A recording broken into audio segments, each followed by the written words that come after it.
Bonjour à tous, que la paix et la grâce du Seigneur soient sur chacun d'entre vous, mes frères et mes sœurs.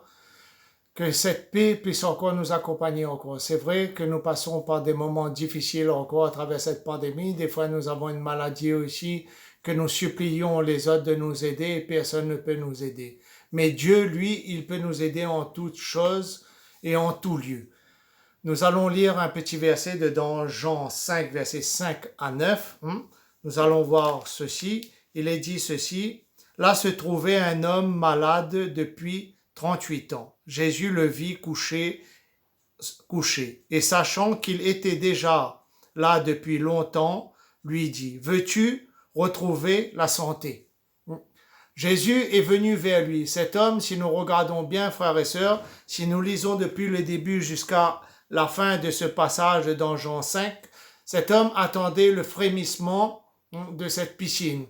Le frémissement de cette piscine, c'était un ange qui venait dans cette eau, et quand l'ange touchait l'eau, le premier qui était sauté, qui avait parti à l'eau, était guéri. Mais Jésus a vu cet homme qui était handicapé, qui ne pouvait pas marcher, qui était malade, qu'il ne pouvait pas glisser jusqu'à cette piscine. Et il a posé cette question, veux-tu être guéri? Et bien souvent, nous le voulons. Nous partons voir les médecins, nous partons vers différentes, je dirais, trucs de médecine sur cette terre, mais la médecine ne peut rien pour nous. Mais Christ peut tout pour nous.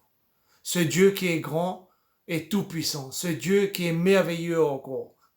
Si nous continuons la lecture, Jésus ensuite lui dit, Jésus le vit et couché, et sachant qu'il était déjà là depuis longtemps, lui dit, veux-tu retrouver la santé? Le malade lui répond, Seigneur, je n'ai personne pour me jeter dans la piscine quand l'eau est agitée et pendant que j'y vais, un autre descend avant moi. Il était désespéré.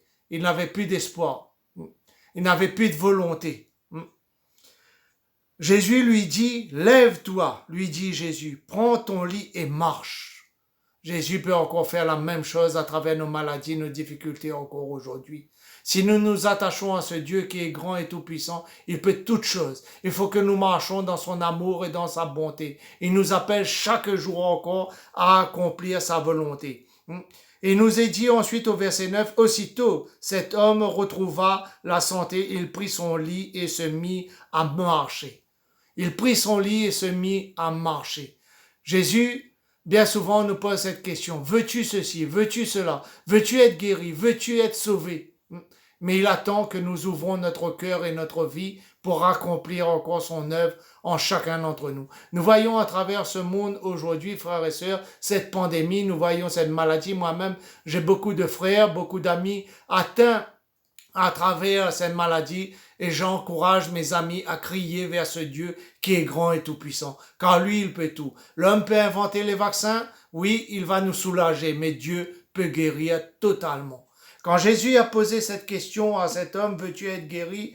Il a essayé de se défendre parce qu'il ne pouvait pas partir jusqu'à cette piscine, mais il ne savait pas qui parlait avec lui. Et quand il a compris c'était Jésus, ben Jésus lui a donné ce qu'il y avait de plus merveilleux, la guérison. Je n'ai personne, il a bien dit, je n'ai personne à me pousser, personne à m'emmener. Je me sens seul, je me sens abandonné. Mais Jésus était là. Jésus lui a dit juste cette chose, lève-toi, lève-toi. Quand nous crions vers ce Dieu qui est grand et tout-puissant, ce Dieu peut agir en tout temps et en tout lieu. Ce Dieu peut agir dans nos vies et dans nos pensées. Peut-être des fois nous avons des décisions à prendre, peut-être des fois nous sommes mal entourés, peut-être des fois nous sommes mal conseillés, mais ce Dieu qui est grand, qui est tout puissant et qui est amour est là pour nous conseiller. Frères, sœurs, amis, tenez ferme et bon avec ce Dieu qui est grand et tout puissant. Si vous voulez bien, frères et sœurs, nous allons prier et inviter Jésus à prendre place dans nos cœurs et dans nos pensées encore en ce jour. Seigneur, nous voici, tels que nous sommes encore au-devant de toi, Seigneur.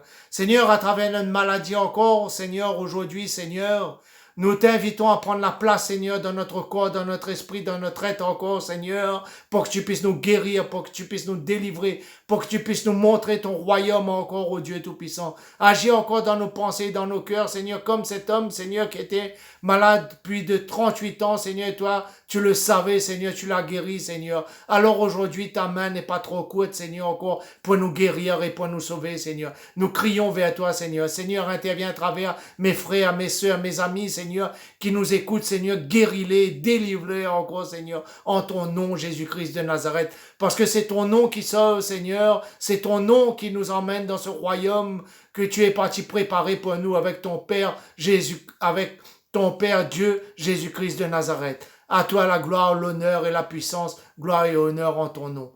Amen. Frères, sœurs, amis, je crie encore vers vous pour que vous puissiez encore crier vers ce Dieu qui est grand et tout-puissant, vers ce Seigneur qui peut tout, en tout temps et en tout lieu. Il peut encore agir de même comme il a agi il y a 2000 ans de cela. Il peut encore agir à l'heure d'aujourd'hui. Et notre Seigneur est à la porte et il vient bientôt. Alors criez vers lui. Frères, sœurs, amis, que la paix et la grâce de Dieu soient sur chacun d'entre vous encore. Amen.